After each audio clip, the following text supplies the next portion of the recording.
Of course ನಮ್ಮ ಮಂತ್ರಿಗಳು ಕೆಲವು ಟೈಮಲ್ಲಿ ನಿಮ್ಗೆಲ್ಲ ಗೊತ್ತಿದೆ ಅಂತ ಅವರೇ ಬ್ಯುಸಿ ಆಗಿರ್ತಾರೆ. ಕೆಲವು ಟೈಮಲ್ಲಿ ಅವ್ರದೇ ಆದಂಥ ಸಮಸ್ಯೆಗಳಿರುತ್ತೆ, ಸವಾಲುಗಳಿರುತ್ತೆ. ನನ್ನ ಕೆಲಸನ, ನನ್ನ ಊರಿದು ಕೆಲಸಗಳನ್ನ ನಾನು ಮಾಡಿಸ್ಕೊಳ್ಳೋ ಸಮರ್ಥನಿದ್ದಾರೆ. ನನ್ನ ಜೊತೆ ವಿಶೇಷವಾದಂಥ ಶಕ್ತಿ ಇದೆ, ನಿಮಗೆಲ್ಲ ಗೊತ್ತಿದೆ. ಸೊ ಹಾಗಾಗಿ ನನ್ನ ಕೆಲಸಕ್ಕೆ ಯಾವುದು ಅಡ್ಡಿ ಆತಂಕಗಳು ಇಲ್ಲ ಅನ್ನೋದನ್ನ ಹೇಳಬಲ್ಲೆ ನಾನು. ವಿಶೇಷ ಶಕ್ತಿಗೆ ಸರ್ ಈಗ ಮೇ 4ರ ಬಳಿಕ ಒಂದು ದೊಡ್ಡ ಶಕ್ತಿ ಸಿಗ್ಬೋದು. ಕೊನೆಗೆ ನೀವು ಬರ್ತೀರಿ ಅಂತ ಗೊತ್ತು, ಅದಕ್ಕೆ ನಾನು ಒಂದು ಮಾತನ್ನ ಹೇಳಬಲ್ಲೆ. ಇವತ್ತಿನ ದಿನ ಕರ್ಮನ್ವೇ ವಾದಿಕರಸ್ತೆ ಮಹಾಫಲೇಶು ಕದಾಚನ ಅನ್ನೋ ಒಂದು ಭಗವದ್ಗೀತೆಯಲ್ಲಿ ಒಂದು ಗೀತೆ ಇದೆ. ಸೊ ಇವತ್ತಿನ ದಿನ ನಮ್ಮ ಕೆಲಸಗಳನ್ನ ಮಾಡ್ಕೊಂಡು ಹೋಗ್ತಾ ಇರಬೇಕು, ಫಲ ಭಗವಂತನಿಗೆ ಬಿಡಬೇಕು.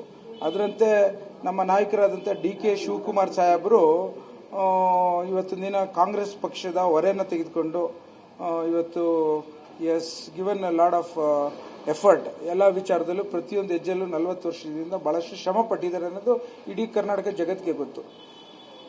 ಸೊ ಹಾಗಾಗಿ ಅವರಿಗೆ ಒಳ್ಳೆ ಸ್ಥಾನ ಸಿಗಬೇಕು ಅಂತ ರಾಜ್ಯದಲ್ಲಿ ಬಹಳಷ್ಟು ಜನ ಆಸೆ ಆಕಾಂಕ್ಷೆಯಲ್ಲಿ ಇರೋಂಥದ್ದು ಸಹ ಗೊತ್ತಿದೆ. ಅದರಲ್ಲಿ ನಾನು ಒಬ್ಬ. ಅದು ಮುಂದಿನ ದಿನಗಳಲ್ಲಿ ಹೈಕಮಾಂಡ್ ಅವ್ರ ನಿರ್ಧಾರ ತೆಗೆದುಕೊತಾರೆ ಅನ್ನೋದನ್ನ ನಾವೆಲ್ಲ ಯಾವತ್ತಿಂದನೂ ಹೇಳ್ತಾ ಬಂದಿದ್ದೇವೆ. ಸೂಕ್ತ ಸಮಯದಲ್ಲಿ ಸೂಕ್ತ ನಿರ್ಧಾರ ತೆಗೆದುಕೊತಾರೆ ಅನ್ನೋದನ್ನ ಆಶಾಭಾವನೆಯಲ್ಲಿ ನಾವಿದ್ದೇವೆ. ನಾನೊಂದು ಅದನ್ನೇ ಹೇಳ್ತಾ ಇದ್ದೀನಿ, ಕಂಪ್ಲೀಟ್ ಮಾಡ್ತಾ ಇದ್ದೀನಿ. ಸೊ ಹಾಗಾಗಿ ಇವತ್ತಿನ ದಿನ ಹೈಕಮಾಂಡ್ ಅವರು ಅವರ ಶ್ರಮಕ್ಕೆ ಫಲವನ್ನು ಕೊಡ್ತಾರೆ ಅನ್ನೋದು ನಾವೆಲ್ಲ ನಂಬ್ಕೊಂಡಿದ್ದೇವೆ. ಸೊ ಮೇ 15ಕ್ಕೆ ಅವ್ರ ಹುಟ್ಟುಹಬ್ಬ ಇದೆ. ಸೊ ಅಷ್ಟು ಸಂದೇಶ ಸಾಕು ಅಂತ ನಾನು ಅನ್ಕೋತೀನಿ.